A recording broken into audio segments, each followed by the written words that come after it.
নিয়ে কথা বলায় বিএনপি নেতা ব্যারিস্টার রুমিন ফারহানার উপর একটু চটে গিয়েছিলেন আপনি, মানে সেন্ট মার্টিন নিয়ে কথা বললে বা প্রশ্ন করলে এখনো কি চটে যাবেন সেই রকম কিনা? সেন্ট মার্টিন নিয়ে আসলে কি হচ্ছে? না, আমি ওনার উপর চটে যাইনি। আমার কথা হলো উনি একজন রেসপন্সিবল পলিটিশিয়ান। রেসপন্সিবল যখন পলিটিশিয়ান হবেন তখন এই পুরো জিনিসগুলো আপনার একটু পড়া থাকতে হবে। আমার মনে ছিল যে উনি আসলে পড়ালেখা করেন নাই। আমরা সেন্ট মার্টিনে কি হচ্ছে আমরা বারবার বলছি, আমরা বারবার জানাচ্ছি। ফরেন মিনিস্ট্রি থেকে বলা হয়েছে, চিফ অ্যাডভাইজার অফিস থেকে বলানো হয়েছে, বন তারপরে এনভায়রনমেন্ট মিনিস্ট্রি থেকে রিজওয়ানা আপা অনেকবার বলেছেন। তারপরে যদি ওনার সন্দেহ হয় তাহলে উনি কী করতে পারেন, উনি ফিজিক্যালি ভিজিট করতে পারেন, উনি ওখানে যেতে পারেন যে না আমি যাই, যে দেখি আসলে কি হচ্ছে, কিছু হচ্ছে কিনা। কিন্তু না হয় যেটা হয় কি, অনেকে আছেন খুব cheap low quality conspiracy theory বারবার বলতে থাকেন ওই ব্যাপারে। আপনি তো পলিটিশিয়ান এবং আপনি খুবই রেসপন্সিবল পলিটিশিয়ান, বাংলাদেশে একটা বৃহৎ পলিটিক্যাল পার্টিকে আপনি রিপ্রেজেন্ট করেন।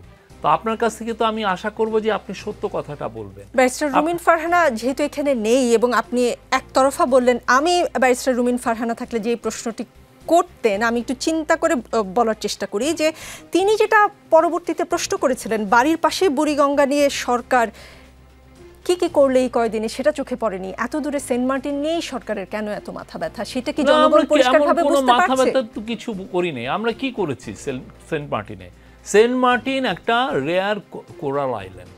তার এনভায়রনমেন্টকে প্রিজার্ভ করার জন্য আমরা আমাদের পুরো এনভায়রনমেন্টের যতগুলো নর্মস আছে সেগুলো আমরা মানছি।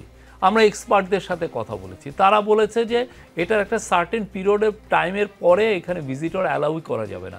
এবং আপনি দেখেন আমরা মেজারগুলো নেওয়ার ফলে কি হয়েছে, আপনি পুরো ডেইলি স্টার পড়েন, প্রথম আলো পড়েন, তারা বারবার রিপোর্ট করছে যে সেন্ট মার্টিনের প্রাণ অ্যান্ড প্রকৃতি ফিরে এসছে।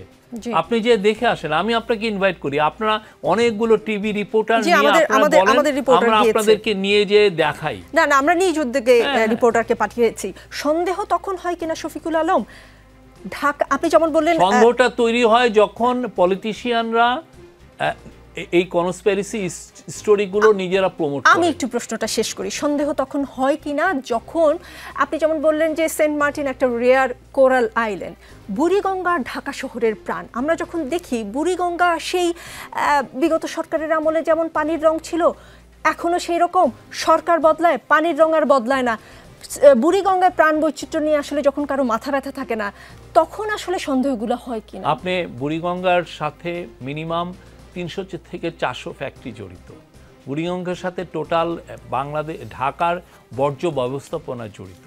বুড়িগঙ্গার সাথে পুরো বাংলাদেশের সাউদার্ন বাংলাদেশের কমিউনিকেশনের বিষয়টা জড়িত। আপনি যদি বুড়িগঙ্গাকে আপনি যদি ক্লিন আপ করতে হয়, আপনাকে পুরো বাংলাদেশের এই ফ্যাক্টরি ব্যবস্থাপনাকে আপনার ক্লিন আপ করতে হবে। সেটা আমরা কি পারবো? আমি কি যদি বলি যে না আমি প্রত্যেকটা ফ্যাক্টরিকে এনভায়রনমেন্ট কমপ্লায়েন্ট করব, সেক্ষেত্রে আমার প্রোডাক্টের দামটা কোথায় যে ঠেকবে? আমি এটা পারবো? এইটা it will take tens of billions of dollar. ওই টাকা আমার নাই। জি, তাহলে কি শফিকুল আলম বুড়িগঙ্গার তীরে যে ফ্যাক্টরি মালিক তাদের জন্য সরকারের যতখানি মায়া, সেন্ট মার্টিনে যে পর্যটন ব্যবসায়ী ছিলেন জি তাদের জন্য আসলে সরকারের এটা অবাস্তব একটা আপনি অ্যানালজি। বাস্তব কথাটা আপনি বলেন না, বাস্তব কথা হচ্ছে যে আপনি যদি পলিসি মেকার হন, আপনি যেটা ডুয়েবল সেটা আগে করবেন।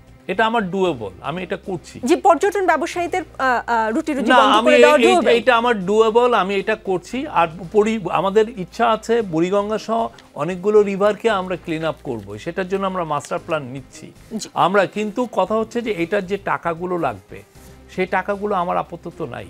এক একটা দেশ, আপনি ইন্দোনেশিয়া এরকম অনেক রিভার পাবেন, পৃথিবীর অনেক জায়গায় অনেক দেশ আমার চেয়েও রিচ কান্ট্রি তাদের রিভারগুলোকে ক্লিন আপ করতে পারছে না। এত ইজি না।